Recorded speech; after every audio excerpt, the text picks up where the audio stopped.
Let's start by looking at one of the ways you can create a tap effect. This is where you can lightly hit a key and you'll get one sound,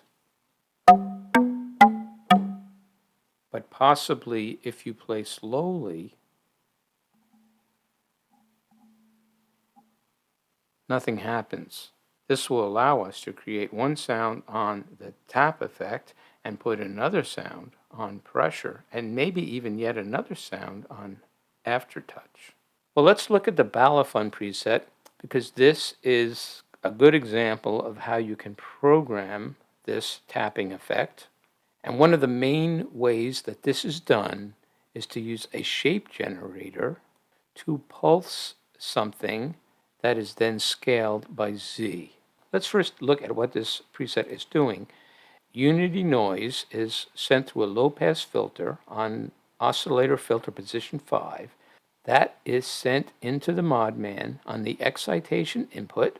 This modal manipulator uses very short 150 millisecond spectral sets to manipulate a sound, letting you actually interpolate between the spectra in this set. It's very much like a Big Bang, but it lets you manipulate the spectra of these sets. Now, the harmonic manipulator uses these spectral sets as well. If you click, you can see all of the options you have here. But the harmonic manipulator treats that 150 millisecond sample as a granular chunk that you can manipulate with an index. We'll have separate videos on the Modman and the Harman, but for right now we really only want to look at how they're being excited, how they're being triggered. So the Modman is being triggered with a pulse, a shape generator pulse on SG1. Shape generator 1 we can see is set to 27 hertz. That's pretty darn quick. That's like 0.04 seconds. So this is a very percussive kind of effect, triggered on W, on gate. And the important thing is this is scaled by Z. So I'll trigger the Modman very quickly with this pulse, but it's scaled by Z. And that explains how we can have one sound that doesn't come in on light pressure, but comes in on very quick pressure. Because if I press lightly, well, this shape generator only takes a fraction of a second to complete. And if Z is near 0 multiplied by the magnitude of the shape generator pulse, it's not going to be heard. But if I play Z quickly with enough force, I'll have enough scaling to hear my pulse.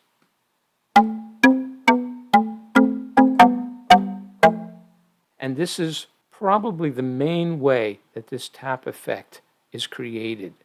Either a pulse or a ramp of some sort or even a triangle function is created with a single cycle shape generator with a relatively fast frequency, and then with enough quick pressure you'll be able to hear that sound. But if you play too soft, you'll zero out the sound and you won't hear it. Now the Harman does something similar. That uses a ramp up using shape generator 2. Shape generator 2 is another single cycle shape generator. This one is 4 seconds, but it's offset by Y, and you'll notice it's also scaled by Y. So when you scale something by Aftertouch, this sound is not going to be heard until Aftertouch kicks in. And that's exactly what happens. And so now, if I press lightly through the Aftertouch area, you can start to hear that tone. You won't hear it before Aftertouch, but you'll hear it in the Aftertouch area. So this is one way where you can have this effect where you have tap, gives you one sound, yet pressure can give you another, and Aftertouch can give you another. The last component of this preset is an oscillator, a sine oscillator, which is scaled by Y plus Z, and this oscillator is sent in as a modulator to oscillator 1. So oscillator 4 modulates oscillator 1, And the mod man also is sent in to modulate oscillator 1, and that modulation changes the timbre and the brightness of the output. And oscillator 1 does something similar. It ramps down Z controlled, so it's going to do something similar to the mod band, only it's not going to be as fast. It's a ramp through that frequency, not just a pulse.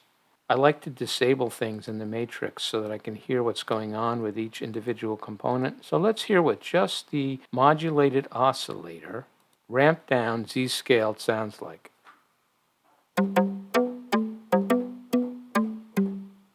That has an almost marimba-like sound in and of itself. Again, if I press too lightly,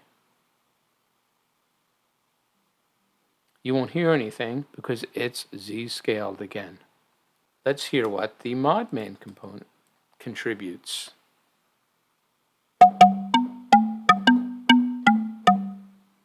Well, that's a faster pulsed percussive attack, and based on the spectral set programming, gives you the wooden marimba-like sound. That added together with the oscillator to kind of even it out gives us, and on Aftertouch, my thumb piano-like sound will come in.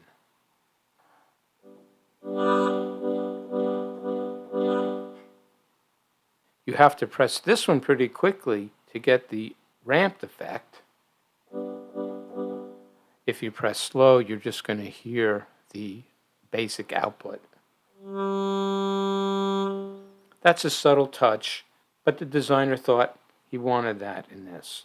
So there is a good example of how the tap effect can be created. One last thing. Look at how both the modman and the harman are output as a unity one constant. You have to be very careful doing this kind of thing. If you have a component that's making a sound and you put a 1 in there, you could create an explosion. But if you're sure that the volume, the amplitude of that output is handled somewhere else in the matrix, that's when you can put this 1 that you'll see sometimes on the outputs. I know that the modman is not going to make any sound because it's shape generator triggered. Nothing's going to happen until I press a key. Same thing with the harman. It's shape generator controlled. Nothing will happen until I press a key. And in this case, until I reach Aftertouch as well. So there's a good example of tap, and tap plus pressure as well. Let's add a more discrete tap plus pressure component here. I'll remove the shape generator on the oscillator output and just gate it. Now Z is going to control the output of this, and even on a small pressure, I'll hear that component.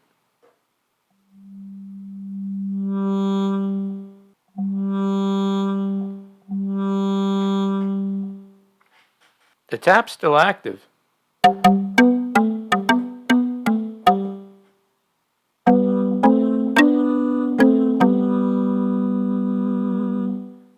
And there, it's one way to have both tap and pressure active in the same preset.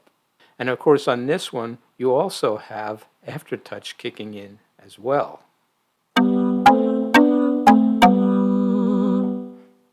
Now, as for pressure, that we've covered in other videos, that's just using Z to scale an output, so we really don't have to cover that again here. The pitch gesture is really referring to the ability to create vibrato by moving your key side to side.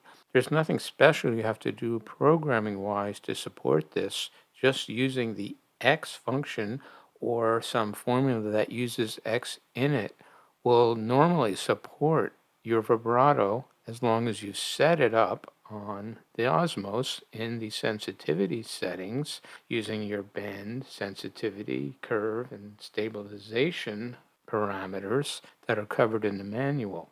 So depending upon how much bend you want, how much pitch control you want, you can set that globally on your Osmose. Now, there are a few things that presets do that give the impression that this pitch effect may be more accentuated. One of them is to add offsets to your oscillators or wave banks. Alter saw is one example here. We have 5 oscillators, integrated oscillators. These are all sent into a kinetic bank that acts as a filter. The frequency of the oscillators is just set using the normal X function, standard X function, but you'll also notice that there are offsets, both negative and positive, using very small amounts of frequency here that can be adjusted with microcontroller 3, ultra saw. This gives that super saw-like effect as it starts adding these frequency offsets that give you that beating effect. When you take it off, your normal vibrato would apply to the note. But if I add that super saw, ultra saw effect, all those small frequency offsets, you can hear there's some motion in there. And then when you apply vibrato on top of that motion, it might give you the effect that you have extra vibrato being added. A lot of presets use these frequency offsets. Some presets like Bits Organ applies a shape generator, a triangle shape generator, to the duty cycle on this square wave that's Aftertouch controlled. So on Aftertouch, you get this modulated effect coming in. And if you add vibrato to that, you can get an accentuated effect as well. Double saw does something similar. Look, on the saw banks that are used here, there are all these offsets to give you that super saw-like effect. You can hear a lot more detuning in this one. And then when you apply vibrato, it sounds like you've got even extra pitch offsetting going on. The programming isn't really doing anything in terms of X pitch, but all these additional offsets that are added on, they can give the impression that you're actually giving more motion than your fingers applying. So we don't have to say too much more about pitch. Aftertouch also, we've kind of covered. That is kicked in based on how you scale Y with something. We saw that on the Bits Organ, where this modulation doesn't kick in until Aftertouch because only Y is scaling this formula. When you have something like that programmed, Aftertouch is going to completely control it. And of course, as we saw in other videos, you can combine Aftertouch with Z as well so that you can have a smooth transition on a function from pressure right through Aftertouch. The shake function applies a repeated press-release motion to the keys.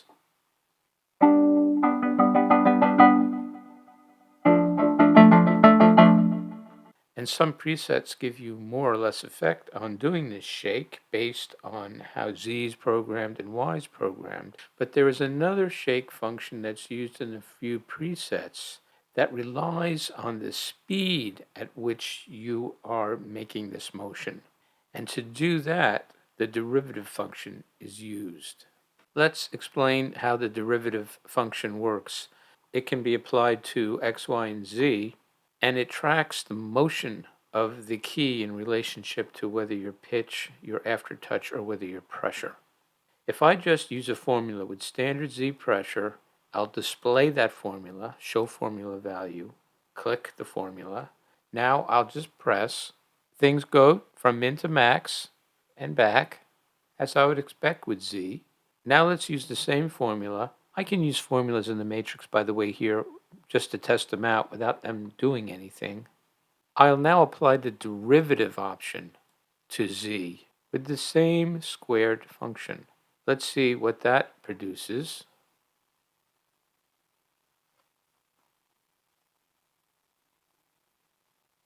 Not much. Maybe a little motion, but I'm pressing slowly. Let me put a little persistence on this so you can see how things resolve. I'll press slowly. hardly anything happens. I'll release and you can see things move to 0, but now let me press quickly. Things went to about 0.3 there. As I release the key quickly, you saw there's a lot more motion, so I'm going to get values on release, but if I press quickly, I'll get a higher value on press as well. And this is put on formulas to create a shaking effect that will track the motion of your key moving up and down. Let's take a look at ShakePad. This uses 2 modal manipulators to create most of the sound. On the first, it's gated with Z pressure with an ancillary on E that down ramps Z scaled noise into this mod band. Well, this is similar to what we just looked at for tap. On F, we down ramp noise Z scaled into the mod band, just like we did for the tap. But now this is ancillary plus L. And on L, we have macrocontroller 5, which is the shake function. And that uses derivative of X, so it'll track the motion of X change, and it also tracks the motion of pressure change. What this will do is create a little bit of shaking effect that will change the sound. Let's take shake off. I'll play some shaking and I'll increase the shake function.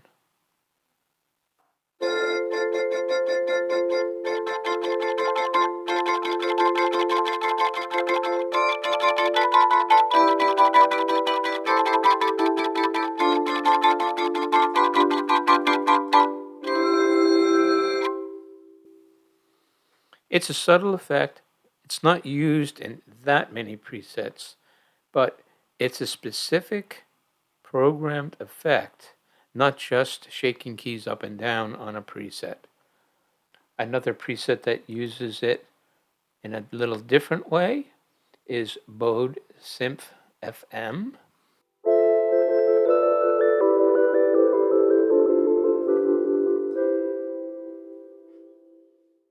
It's used to control the modulation on 2 oscillators. So the change in shaking here gives you a little bit of a timbre change due to this motion change on the input of the modulation.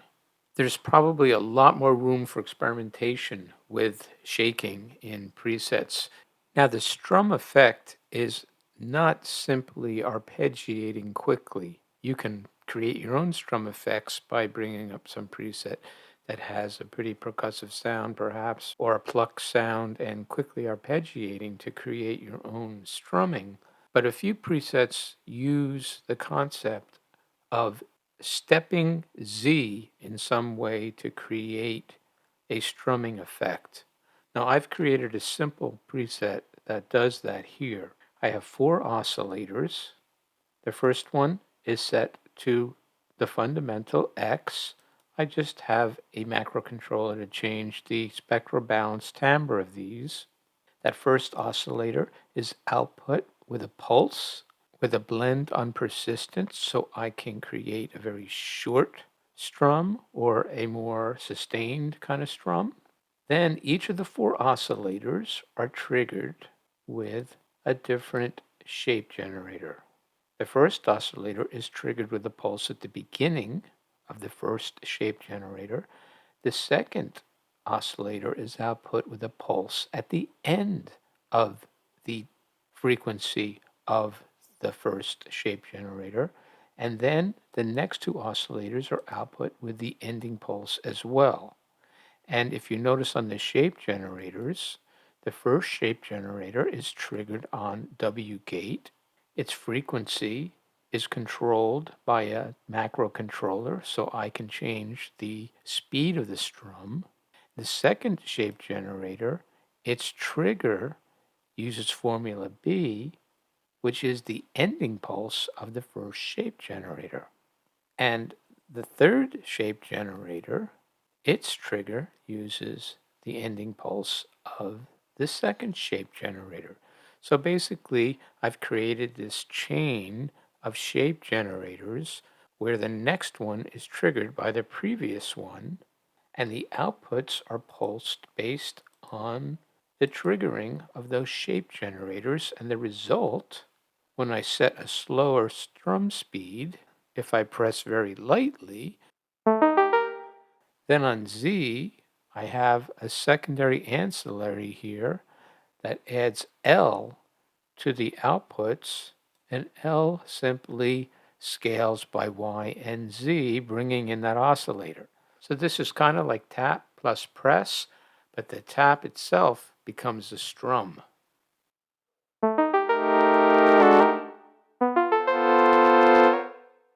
You can hear Y and Z take over the chord as the strum finishes, but I can change the strum notes to something else.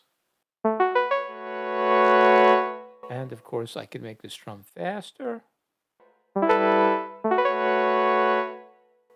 I can change the release on the strum, or I can put a lot of sustain on that release. Lots of stuff you can do, but the basic element here is changes in Z stepping somehow are used to create a strum. There's a preset called Note and Strum that does something similar. This sets up oscillators again. On the first one, it uses a pulse with some blend on persistence, just like we did. But if you notice, Z is not kicking in until a little bit into the pressure cycle. You can press a little bit and Z will be 0, and then Z will start incrementing. And each one of the outputs of the oscillators have a little bit different pressure point where Z takes over. This allows you to not only track speed of the strum, but the speed at which you press is going to affect the speed of the strum now. Now this time, instead of triggering the shape generators from previous shape generators, the shape generator itself uses a stepped Z function. So as you press, Z won't trigger that shape generator until it's, in this case, halfway through. Then the next shape generator triggers a little bit deeper into the Z pressure pattern, and the first shape generator to kick off is just gated. So as you press Z, the magnitude of your pulse is going to be controlled with your pressure in this kind of discrete manner, and the shape generators are going to be stepped to give you a similar note strumming effect.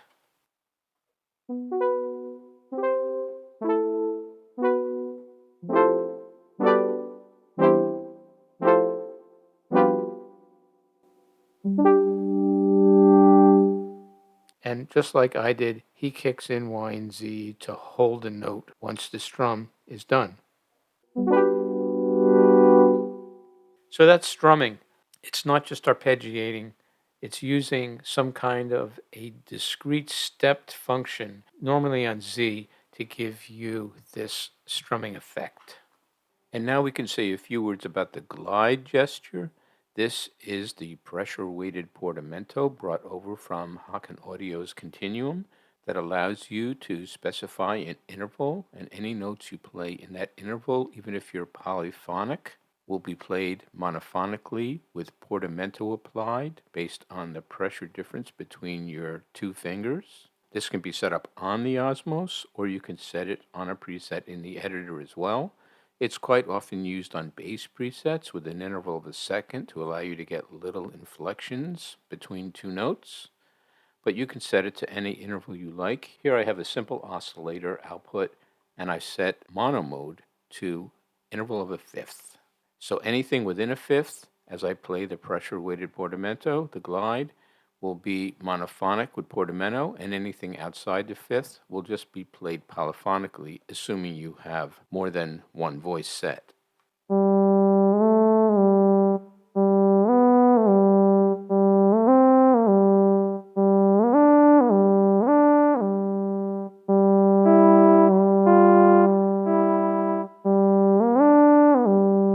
It takes some practice, but it's useful to allow you to do a portamento that typically you can't do any other way on an Osmose. You could program some Portamento internally, but that's not really very useful for most playing techniques. Now you can set this to mono interval maximum. If you do that, no matter what interval you play, you'll get this Portamento, even on very large ones. From that standpoint, it's more of an effect.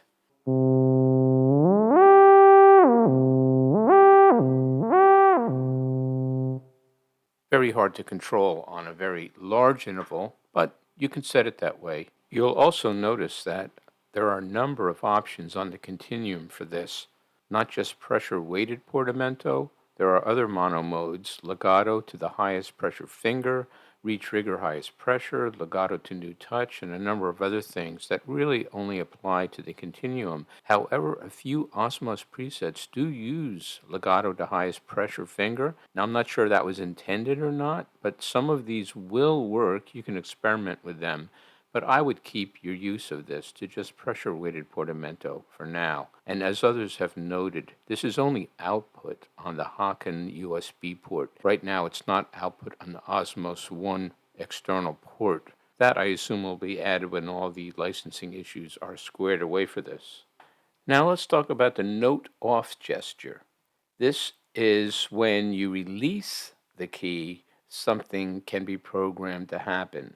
Perhaps a shape generator triggers or a modulation happens, almost anything you like. But the point is, it happens on release. So you now can have some sound on the tap, another sound coming in on pressure, another thing going on aftertouch, and yet another thing happening on release. Amazing amount of flexibility that you can program here. Well, there are a number of ways to do this. One is to take a formula and use on Z the release Z function. Release only via Z. You can also program to release via a sustain or a sostenuto, so your pedal can trigger a release, but we won't cover that here. We'll set this to release on Z, and you notice what happens now is when I press, Z will start at whatever value it's set to start at, normally 0, but you could start Z at a positive or negative value too. So Z will remain 0 until I release, and when I release, it will go to whatever value I set here, which would be at this point about 0.5. So if I look at my formula, I'll press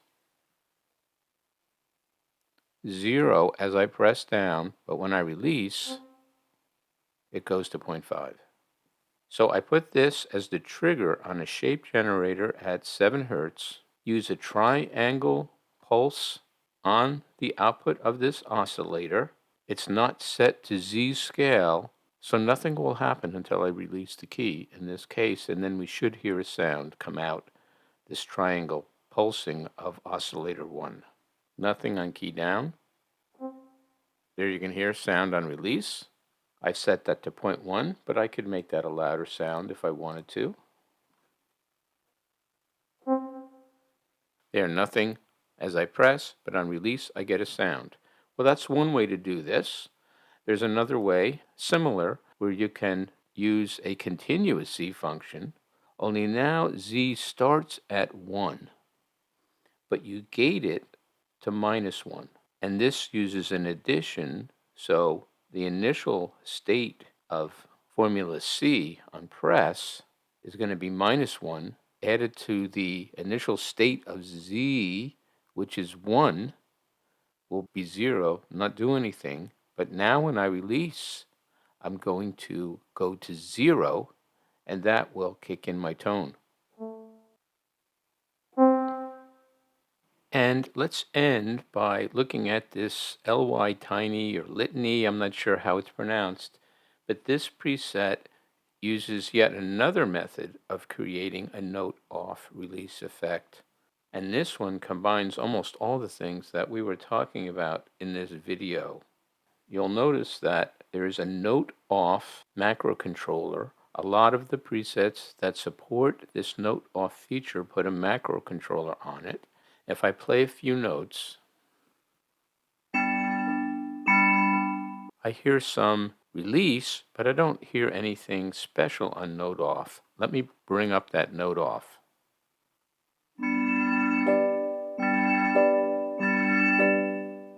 There you can definitely hear this note off effect coming in as I release. Now this one does it a little differently. Aftertouch, J, is controlling the output of oscillator 2. It's totally controlled by Y, Aftertouch. On this is a blend of persistence that goes from some moderate value to a higher value. There's a similar thing going on formula H that outputs oscillator 4. This one's Z scaled, and this one, like formula J, uses macrocontroller 5, that note off macrocontroller with persistence on blend, and they both use the derivative that we talked about for the shake effect. Well, what's going to happen here? Because derivative tracks motion, as I add persistence, when I release the key, the value that's going to be controlling the output will hang around for a while because it's persisting, and that will allow the sound to trigger even though you've released the key. So this is yet another way to create a note off effect.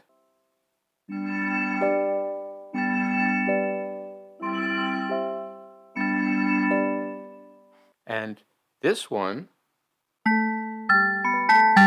uses a tap function, uses the release function. It uses derivative on the outputs, so I also can shake it.